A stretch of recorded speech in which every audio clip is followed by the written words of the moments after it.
Oh, Donald Trump is about to become the 45th president of the United States. There was more on the prompter. So what's the first thing on his to-do list? We asked him that question, and we asked him a lot more in the exclusive sit-down. Listen. President-elect Trump, thank you so much for meeting with us today. Thank you. Exciting week for you. What's the first thing you're going to do when you walk into the White House? Well, I want to go to work. Monday is really the day that we start signing and working and making great deals for the country. I know Melania and your son are going to stay here in New York until he finishes school at least. Will they be there with you Friday night? Oh, yeah. Your first night in the White House? Will your whole family be there? My whole family is going to be in the White House. Barron and Melania and all of my children will be in the White House, which is sort of a tradition. They say the first night you have your family there, but Ivanka, Don, Eric, Tiffany, they're all going to be in the White House, and it'll be very exciting. There's something very special about that building. Every time you walk in it, it's just something so incredible about the White House. Not many people get the opportunity to say they are the President of the United States of America. It's very humbling, I will tell you. I'm sure. Do you think about your parents? I do. My parents were great. I had great parents and loving parents, and my father was a strong guy. Actually, my mother was at least equally as strong, but a lot of people didn't quite understand that. But she was strong, but good, both good, great hearts and great parents. I want to ask you about your speech, the inauguration speech.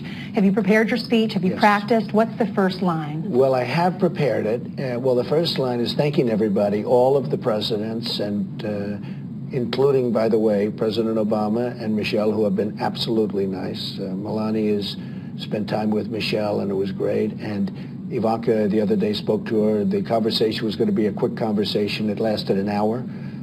And they got along great, and so I'm just thanking President Obama. I'm thanking his very lovely wife, because they have been so gracious. We're going to have a tremendous turnout. I think it's going to be, from what I'm hearing, the numbers are going to be astronomical. There are some congressmen and women who have decided not to show up and not be there. What was your reaction when Congressman Lewis started this?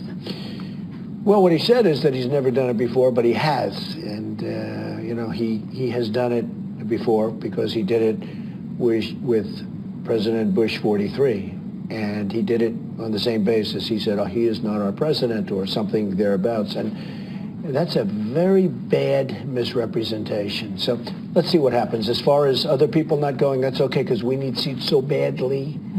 I hope they give me their tickets. Are they going to give us their tickets, You're or are okay they with going to them give not them going? to other people? No, what happens to their tickets? I hope they're going to give us their tickets. What about these celebrities who are now pulling out?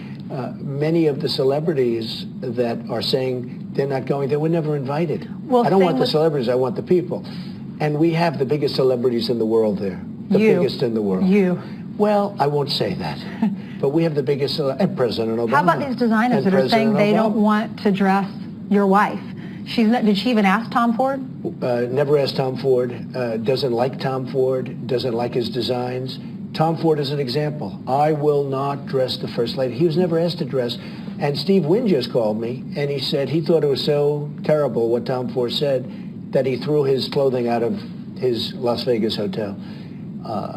I'm not a fan of Tom Ford, never have been. I heard smaller parade, fewer balls. Why is that? Well, they had many balls. They had like 10, 12 balls, and we had that scheduled. You know, we have one ball, I think it's 25,000 people, and they're going to be bigger, but who wants to have like 10 different balls? So we did fewer. Everything's sold out. You can't get a ticket. But in fact, my biggest problem is you can't get tickets to any of this stuff. It's impossible. I was told some of the dress shops and